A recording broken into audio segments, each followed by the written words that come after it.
Hello, hello, hello, and welcome to tonight's podcast. Hello. All right, I'm joined by three wonderful star guests. Eventually, we might have a couple other people when we actually start the event here. So, people in the server now. Whoopsie. They'll get in here eventually. But I'm going to introduce them without delay. So I'm going to start with Jade. Go ahead. Introduce yourself. What you are, who you be, all that fun stuff. Sure. My name is Jade Stone. I'm a screenwriter, director, producer of dark comedies. I have my own streaming service called Rare O Cinema, and I basically make web series and films. Awesome. Oh, excuse me. Sorry. Now, your website has a name. What's the name of your website? RareOcinema.com. Nice. And I have a new series out right now. It started on Tuesday. It's called Pretty Smart Popular Girls, and it's a dark comedy, kind of Fun. like Scream Queens, but different. Okay, fair, fair. You had also said you were publishing a book, yes? Not a book, but I actually did the soundtrack for the series, so it was Okay, an album. nice album. Sorry, my bad. But that's awesome. All right, we're gonna jump over to Amy. Amy, introduce yourself. Hello, my name is Amy. I'm not nearly as interesting and exciting. I'm a physical therapist. I live in Minnesota, and I'm on a mission, kind of, to help people who have chronic pain not be in so much pain all of the time.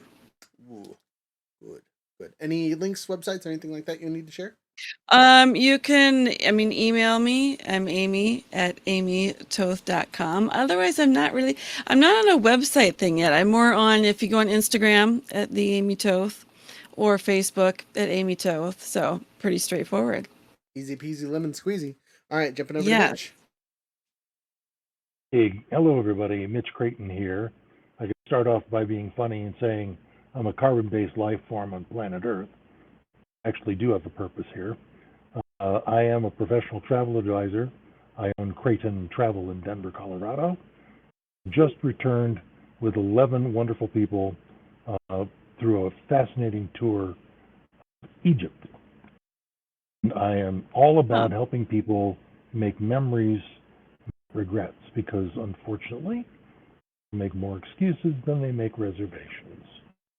So we can talk about playing in the real world of travel and people to role play in with the Romans and the Greeks, the Egyptians, and everybody else. That history comes to life. Your life is really, really fulfilled by being there. As someone who loves to travel, I 100% agree. I don't get to travel as much as I like to, but it's on the list. So I can change that. So, on that, we're going to talk about tonight's topic. And the headliner is Live Free or Fight Hard. And then the subtitle is the pros and cons of restricted versus sandbox games. Now, I'm going to explain that for everybody just so that everyone understands what the heck I'm trying to talk about. So, a restricted game, right, when you guys are playing, is a singular location story. It's in a single city, a single town, single country.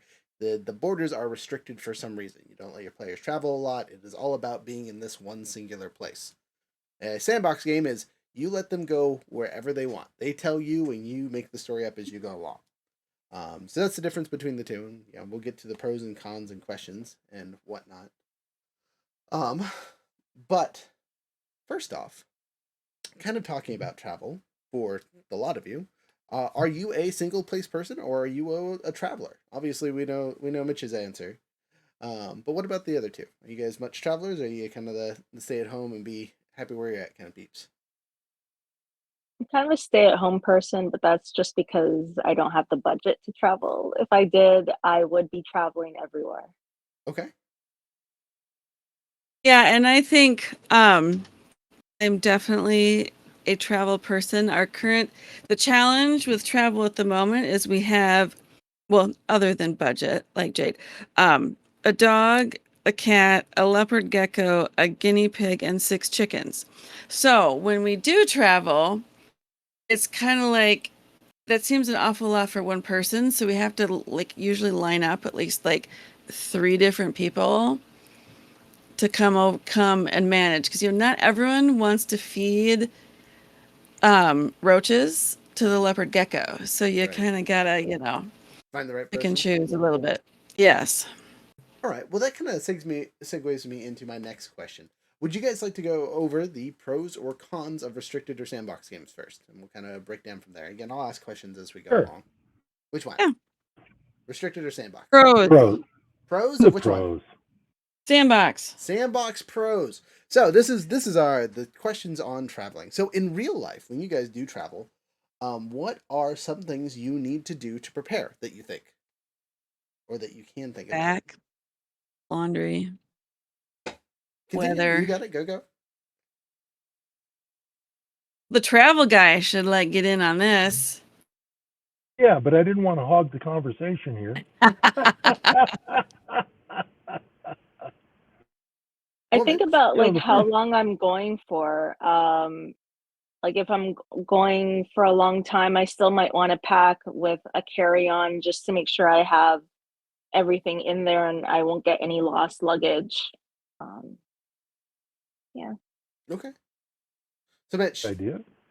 suggestions. What is a So what you have to do is you got to think about, and Amy, you mentioned it. What am I going to be leaving behind, and how do I stabilize it and make it safe? So if I have all these living in my home, and I'm leaving, I got to make sure they're cared for, and my home is secured, and my mail is, put on hold, and all that wonderful stuff. And then when you're traveling, before you ever leave, you want to do some homework and figure out, okay, where am I going? Are the key reasons I want to go? What are the key aha moments I want to come back with, so that you are going to make sure you put your time right? Sometimes we go and other people tell us go here and go there, and then you come back and go, well, I never saw this, I never saw that. It's all about doing a really good plan. And whether you want to go with a group or you want to travel by yourself, I always encourage going with a small group, because you meet new friends and you'll have common interests. Each one of you will bring a different color to the rainbow. So it's a lot of fun. Like with 11 people, our trip was fascinating because everybody had different insights. What was Egypt to them? What did they know about the old culture, the beginning of civilization? What did they know about pyramids? What did they know about Egyptian gods? Uh, is Egypt safe? What do they eat in Egypt? Will anybody be there? And all of those questions are valid, but when we got there, none of us had any concerns about safety or is there any food to eat. Oh my God, they have wonderful Egyptian food, and we ate a lot of native food. Um, it's a lot of planning. I use some checklists, make sure that if I have flights, they're all on track for everything. And like you, Jade, I try to pack light. Most people, we were there for 10 days. As much as I try to pack light, I put 3 pairs of shoes in there because I figured I was going to walk, or 1 pair of shoes. And 2 other pair of shoes are heavy. Well, wouldn't it be nice to have less weight in your bag? And I wore a pair of pants and a pair of shorts, and that's about it. And obviously the undies and all your grooming stuff, that's got to be in there. But we overpack very much for trips. See, food is usually the tricky thing for me, because I'm a somewhat picky eater. So probably, it's been a long time, like almost 20 years ago, we went to China. And I did a lot of going to the little store down the street that had Oreos and chips and other things, because I've got weird texture issues with food, and so I would just look at certain things and be like, I am not gonna be able to eat that. Well, I mean, it's a luxury when you're the guest and they make a fish dish and they offer you the eye of the fish. Very nice of you, but no, that's not for me. Yeah. So, Yes. but again, you have to learn to be polite. You say, "Oh, I'm Yes. so thankful." Put it on your plate. Don't touch it. Because there are different cultural insults you don't know about, but Yeah. they're honoring you. You do have to take it.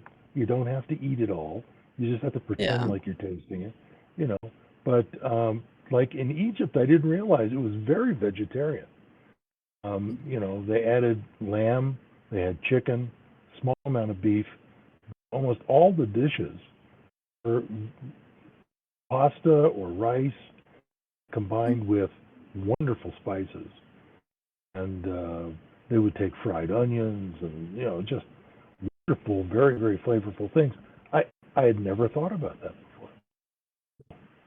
So to kind of condense what you guys went back and forth, because there are a couple of pros and cons to both everything that you guys just said, but big pros is you get to meet new people, right? From a storytelling perspective, and Jake can probably back this up. When you get to travel and do things, you get to introduce new characters. They can make new friends. They can be interested by different stuff. You talked about the new cultures, right? As a storyteller, you get to tell those other cultures and ideas.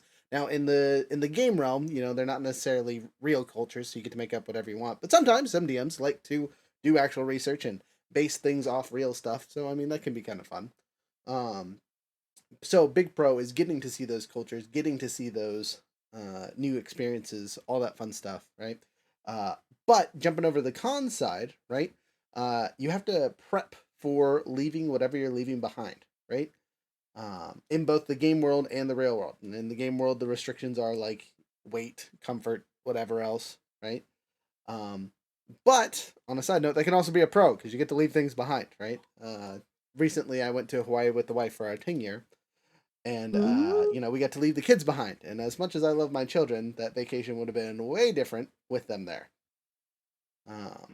So Now, which island did you go to? we went to Oahu. It's pretty good. Most of the time in Waikiki, walking around, hanging out on the beaches, all that fun stuff. Hit 99% of the touristy spots. And did do plenty of the local stuff too. So it wasn't just tourist traps, Good deal. which was nice. So on the back to the open world games, kind of in the other realms of negativity, right? Is you do have to learn those customs, right? In a game, you can punish your players, I'm putting quotation marks, for not knowing those customs, right? And drive stories forward, bring about conflict, because they didn't eat the eye of the fish. They don't eat fish, but they should have ate the eye because you've insulted a small tribe leader somewhere, done something terrible, right? You didn't put your swords away when you walked into a building, started a fight because everyone puts their swords at the door, kind of thing. So not knowing that allows for conflicts to form. And that can be a con for the players, a pro for the storytellers, our DMs and whatnot. Because conflict drives what? Narrative. I'm gonna cut y'all off. Narrative. Story. Exactly. Yeah. So we'll kind of get back to that. I'm gonna hyper focus on Jade really quick. Jade, with your characters in your show that's coming up, are they world travelers, or are they in one specific spot? Does it jump around? How does it work for your show? The setting is basically a high school, so it's just one world.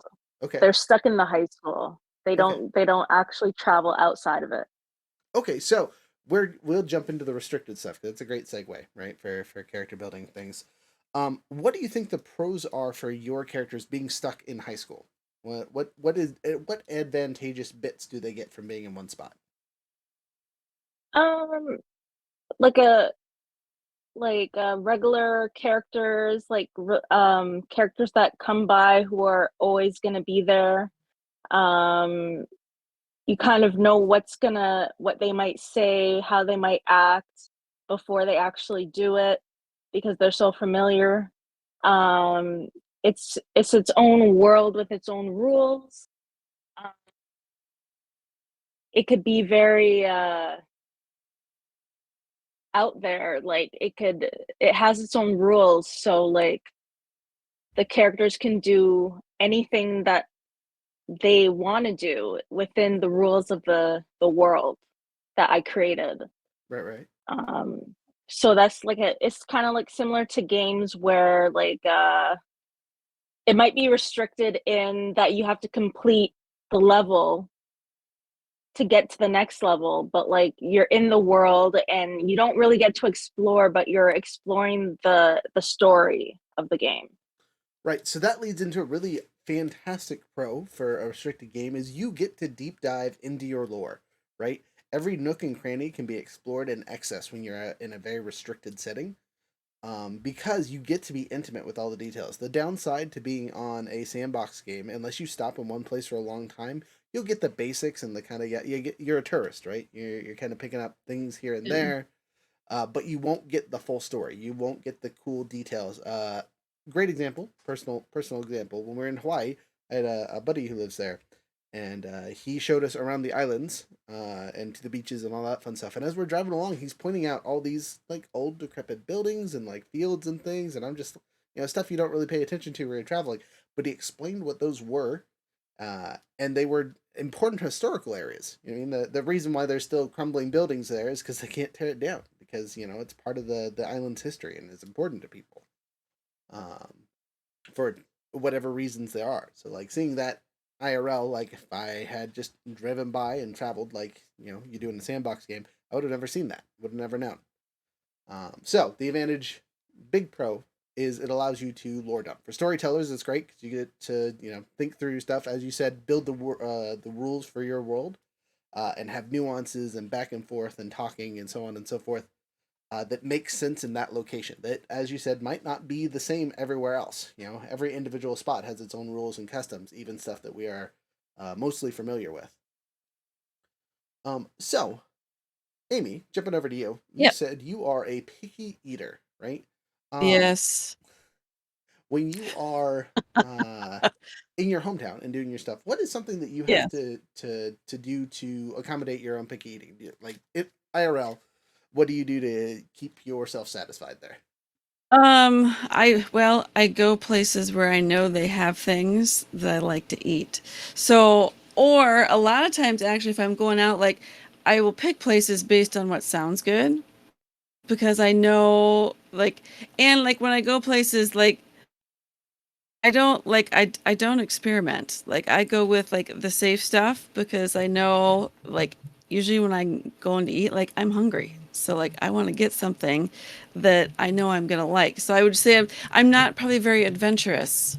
I don't try a whole lot of new places. I kind of tend to um stick with my safe choices. Okay, and I mean that there's no real bad side to that, right? Not everyone's an adventurer, and that's Well, okay. it's not the But most exciting thing either. to kind of to jump in your profession, right? For physical Yes. therapy, do you deal with clients that just come out of town, or is it like you deal with locals?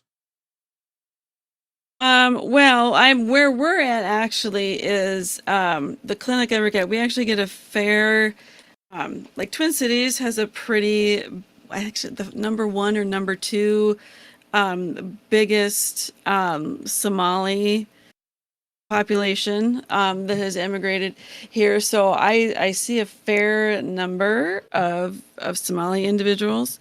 But then, a majority are probably kind of because I'm in Minnesota. Minnesotans never leave. If they leave, they come back. So it is pretty, other than like people who came from really far away, it's usually pretty local. Okay, so I mean, on that, right? As kind of a pro for a setting, is you can implant people that are going to be there to provide services to locals. That you might not have while you're out and traveling, right? You can have a Yeah. specialized person in your game that is we'll Yep. say the local therapist, right? That is Yeah. there that you can talk to that can aid the party in some way, whether it's a mechanical silliness or just like a role playing scene where you're just talking things out as they're going through therapy or whatever, right? Yeah. So having a restricted setting allows for characters like that to be developed, right? For them to be seen, for them to be discovered, without it being a one-time thing where they just say their stuff and then run off, right? Yeah. Um, oh, sorry. So with all that, going back to the cons of open world games, as we kind of, or not open world, sorry, sandbox style games. You guys kind of touched on the if Minnesotans always go, they always come back, right? That Yes. that is a possible pro con for the players is they can always return where they want to go, right? Whereas a restricted game might be once you go to a place you can't come back to it because it's a war torn village or something, right? So you get all your time in that village, but as soon as you move on, there's no moving back because there's bad guys there and you can't go back or something silly, right? So having that open, hey, go wherever you want, can provide those restricted access area stuff a little bit better. Um, so kind of going back to travel, specifically at Mitch here, can you travel within your own area? Right? Is it a good idea to travel locally? Good idea to travel locally. Sometimes people have this mistake that have a good adventure, you have to go international. And I would always encourage people spend a weekend in your own community. There's a lot of hotels you can go to and spend a night in your downtown if you don't live near downtown, or spend a night in one of your suburbs. The pace, watch the people, go to a different movie theater, have a different restaurant. That's doing is it breaks up your routine. You'll learn something new about the greater community. And if you go 150 miles, chances are you're not going to feel, you're not going to feel as comfortable because all of your routes are going to be placed. Mm-hmm.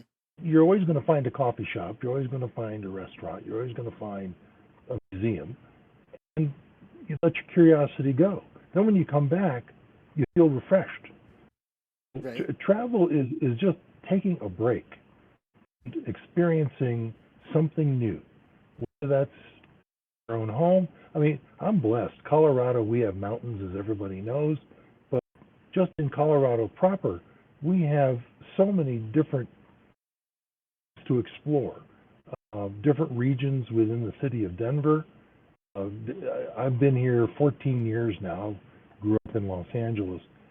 14 years, I'm always discovering, oh, I never knew that was there. And okay, I plan a weekend trip and I go there. Very inexpensive, but it's a break in my pattern of doing what I would do on a Saturday or a Sunday. I'm doing something new. I'm exploring. I'm expanding my awareness.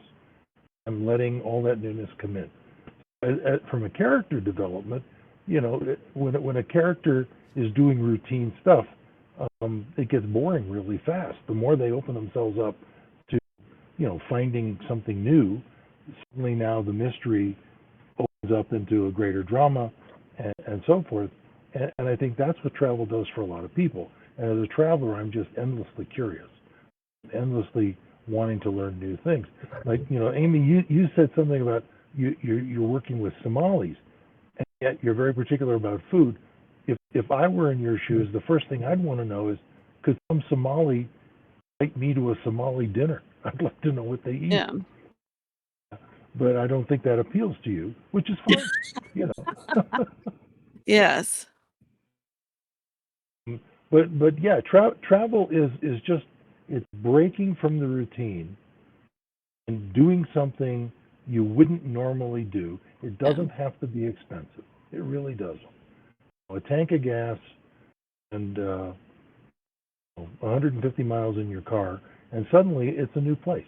Go walk in the main street of that other little town. Have a cup of coffee and watch the people walk by. And, there's a lot of similarities, but obviously there's a lot of differences. Those differences are refreshing. I was gonna say, Well, like up here in Alaska, you get 150 miles and you're still in the middle of nowhere. But But well, you can have a hot chocolate with a mousse. That's fair. I mean, I can do that now. They show up in my yard every once in a while. It's great. well, and like you don't even have to go that far. I mean, I've lived here for how long have I lived? Like 20 years. Why? I was always a huge Prince fan. why did I never go to Paisley Park until after he died? Why did I never go while he was still alive and go while he was doing concerts? Who knows? But I went like a year-ish ago, and it was fascinating. One of the tour guides had been in a local, like a band competition at some bar back when Prince was playing, and like from meeting him at that event, he became like a lifelong Prince fan, is now running tours at Paisley Park. So the stories, even when you're just going 25 minutes from your house, can be fascinating.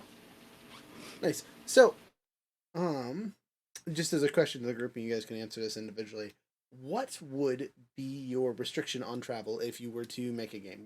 If you were to make a game about your life personally, where would it be restricted to? I know, hard question. Sorry, Jay, go ahead. You giggled first, so you get to go first. Wahaha. You giggle first, Jade. Go for it. It would be in like a small town where you couldn't do anything. Okay. It'd be in like where everyone knows everyone, and that's how it would be. Okay. That's okay. I'm just curious. All right. Amy. I mean, I think it would be there. You'd probably be able to go back and forth between about like 3 or 4 different places, but then there'd be lots of like little like daydreams, or little like to the side like dream worlds, Interesting. places you could go and check out. Okay, that's a fantastic concept. I like that. Mitch, what about you? Restrictions typically are I don't have enough money, I don't have enough time, or I don't have enough ability. Mm-hmm.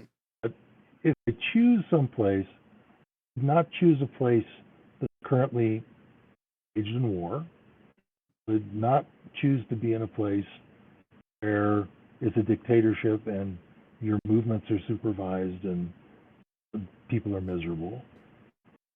So, out of 196 countries on our lovely globe, about 45 countries that fit that bill that I would not visit. Interesting. But the others, the others I'm fully open to visit.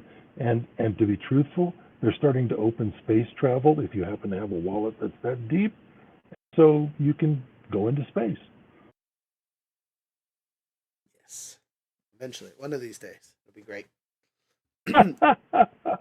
So again, you could do it imaginarily, like Amy said. All the There time. you go. Every other week. And then you can make the shape of your spaceship whatever you want it to be. Yes, absolutely. This is true. We play a game called Lancer every other Thursday, and it's a big in space style TTRPG that you're running around in big giant mechs. It's great, lots of fun. But kind of on that note, going back to the restricted gameplay, a personal question for the lot of you.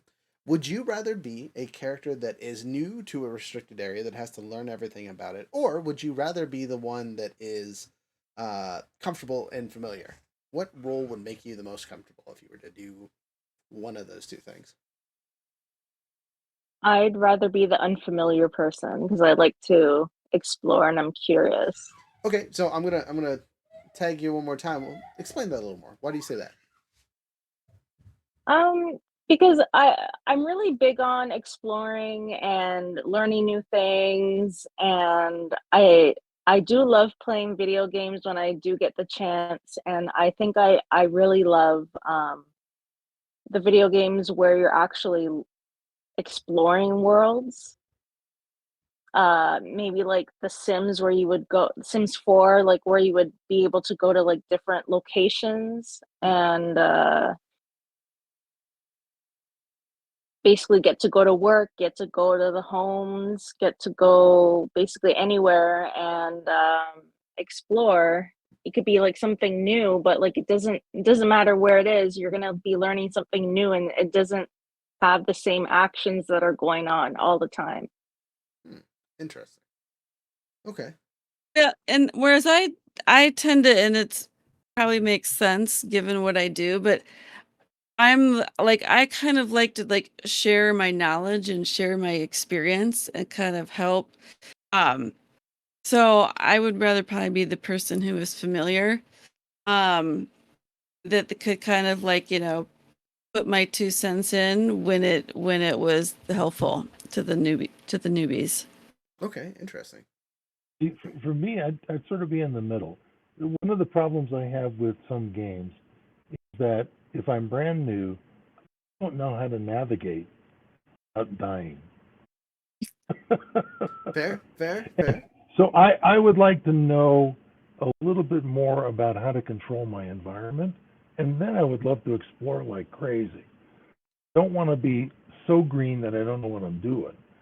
At least if I were able to control my whereabouts and navigate using the tools given to me with enough power and enough resources, then I want to wander like crazy and know. I don't mind mentoring others. That's a great thing. But if I already know everything, it takes the bloom off the game for me because, well, there's no surprises. No, there's fewer challenges, I think, if I know it all already. So I'm always looking for that eyes around the corner or the challenge that's coming up, and that's fine. But every 30 seconds, I don't want to have to restart the game because I die. Understandable. Yeah, you're not a big fan of Oregon Trail. It sounds like because dysentery is not fun. No. Well, see, this just comes back to like Super Mario Brothers. When my cousins had all the different game consoles, we didn't. So when they came and visited for like Thanksgiving and Christmas, they'd bring it along. Well, I'd die in 2 seconds. And then my cousin's sitting there playing for like the next 20 minutes. So it's just like, yeah. I was your cousin. That was me. Rude. It was played. The next time I get shot, you can have the controller. All right, here you go, Yeah. guys. It's mine for another 30 minutes. Thanks. Yep. Yeah. My cousins definitely didn't like that. I feel you. But it took you a while, I'm gonna guess, to figure out to get to that point of confidence where you didn't die. I mean, you knew immediately how to I take still, your. I, How to I get, still how to, suck. well, I do too. But I'm just saying, you immediately knew how to control where you were going. And to me, if I'm brand new in a game, very frustrating if I can't master my own navigation in space. Yeah. So to I, kind of I go ahead. Sorry. No, I no, was you're gonna good. say like I had a job where I would play video games in front of kids and their parents and try to get them to play with me. So like during the week I had to play the games on my own to make it look easy, to make the levels look easy when I was playing on the weekends with the kids. So they can like see the whole game and see everything. So like understand what I mean by you want to know the world first before you go exploring in it because it makes it a little bit easier once you like practice a little bit to basically win the game. Right. But I mean, if you have to jump over an obstacle and you can't figure out where the jump control is, it's a little frustrating. I agree. Luckily, in most TTRPGs, you get to skip most of that nonsense, or you let the dice do it, and your character The is dice do it. sometimes a little bit smarter than you are, which is a joke that is made very frequently in the stories we tell. Just as an anecdote here, I from time to time challenge my players with puzzles, right, while they're traveling and doing things. And I can't tell you how often I have to go find children's riddles for these puzzles. Um, Uh, so do not be upset when you are encountering something new and it kicks your butt because it happens. So yes. jumping forward a little bit, as we go over the pros cons silliness, let's talk about the cons of the restricted setting a little bit. That's something we haven't touched on super hard. So I'm again going to jump to Jade to start on this one. With your characters, that you've built in your world, what are some downsides to them only being in this singular location, without giving any spoilers? Uh, they don't get to really explore different storylines. Like, Okay. the storylines might end early, and they could have like extended a little bit more if they were able to just get out of that high school and go to like a restaurant per se. Um, so it kind of like restricts the storyline a little bit. It like depending on like where you are, because if you're in one location, there's only so much stuff you can do in one location.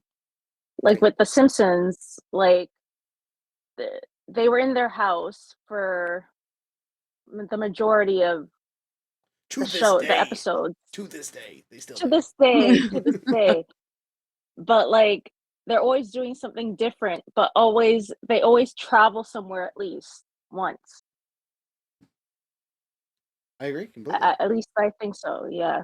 Yeah, they do plenty of traveling. Whether it's kind of like Amy said earlier, those mental fairy thoughts in the background Yeah. where they kind of go to. You know, they have the horror shows, right? Simpsons isn't a horror show, but every Halloween they get the Halloween specials, and they are just as much horror as any other cartoon.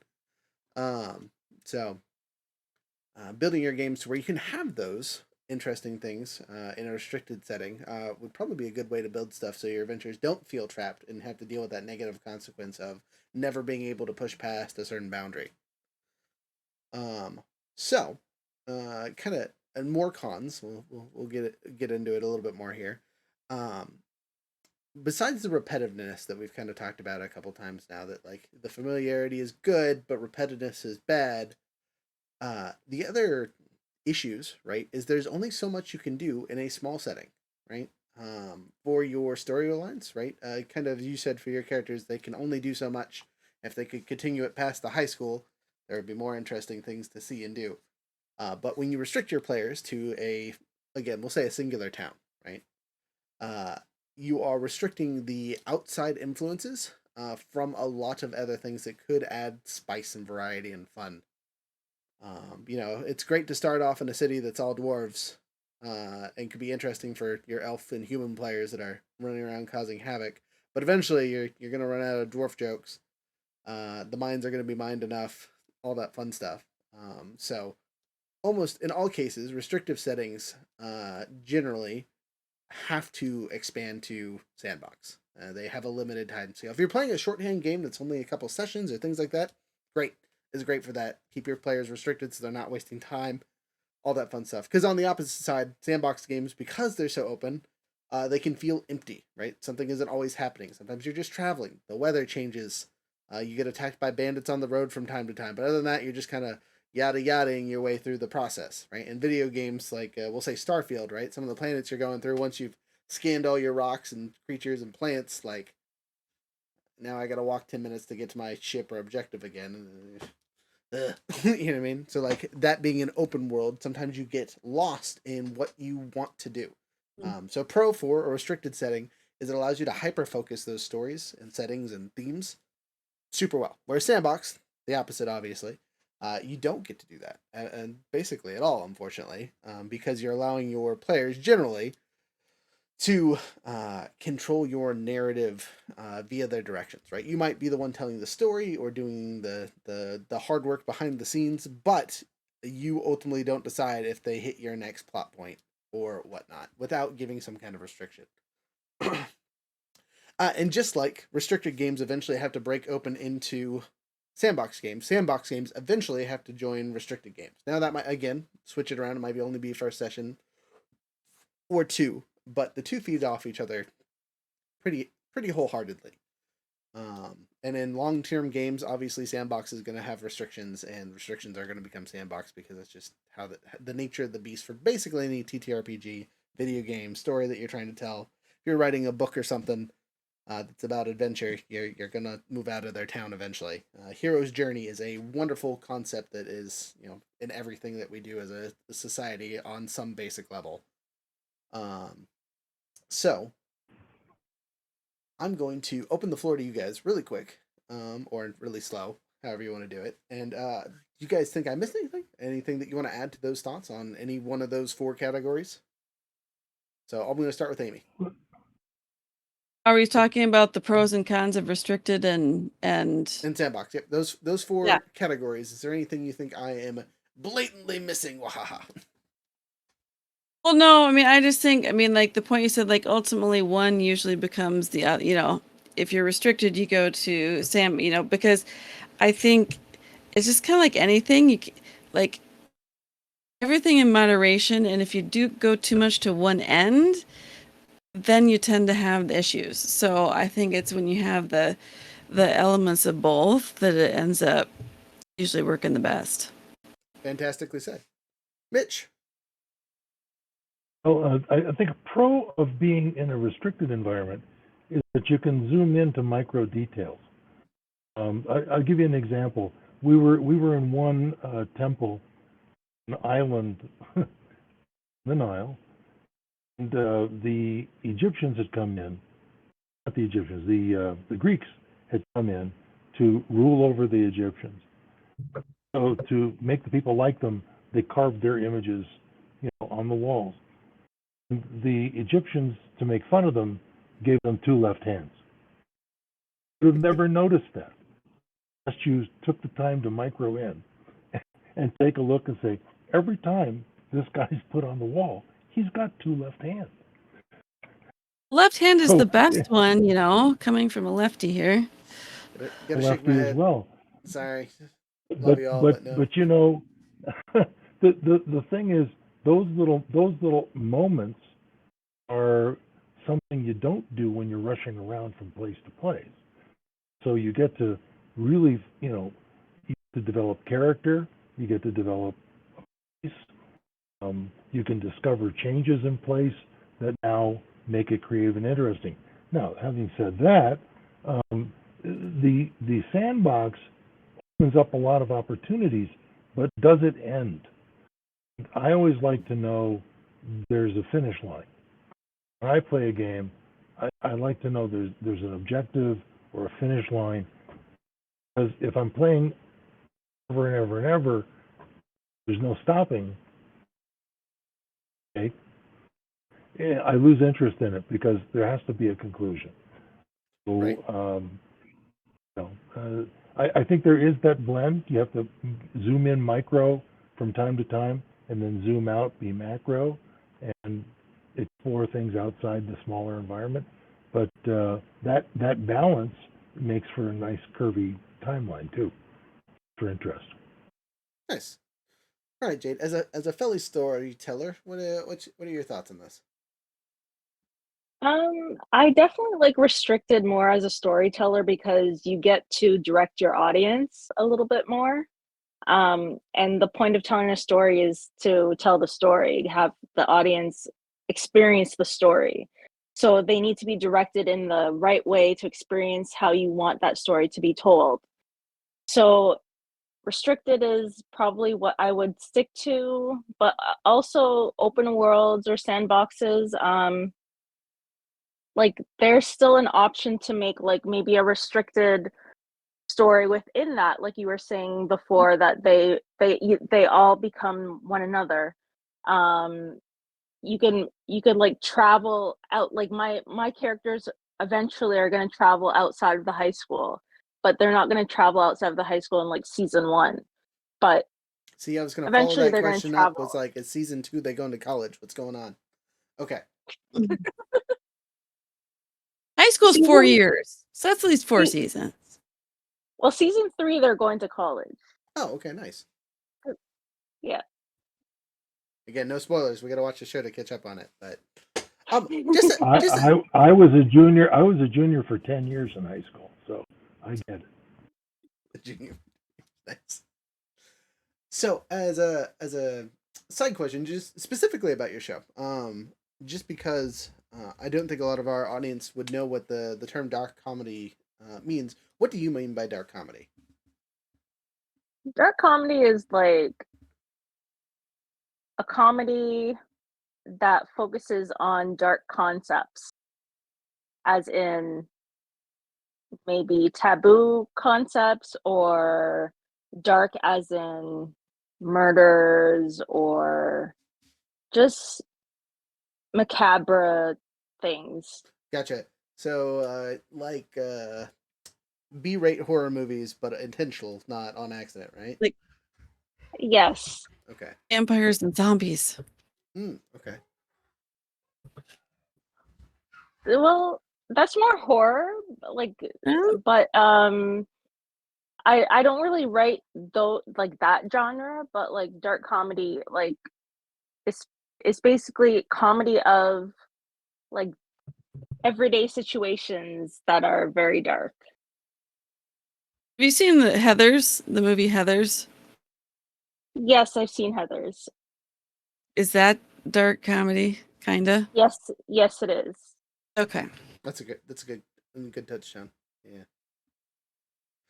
So, okay, thank you for clarifying that, because I want to make sure people understood what the heck they're getting into when watching your show, because it sounds like it's going to be exciting for people to watch. So, I'm going to transition into our last minute goodbyes and talking points and all this fun stuff. I'll let you guys do all your talking, and then I'll do my silly promos at the end. We're going to start in the order I see you guys on my screen. So, Amanda, you're up first. Amy, sorry. Amy, maybe? Sorry. That's all right. I was like, but I originally started in the middle and now I'm on the front. No, I just, like I said, I'm kind of on a mission to help people who are in chronic persistent pain not be in so much. So feel free to come find me in my world. Like I said, on Instagram, I'm the Amy Toth. Facebook, I'm just Amy Toth, and come and check it out. Awesome. Mitch. Oh, excuse me.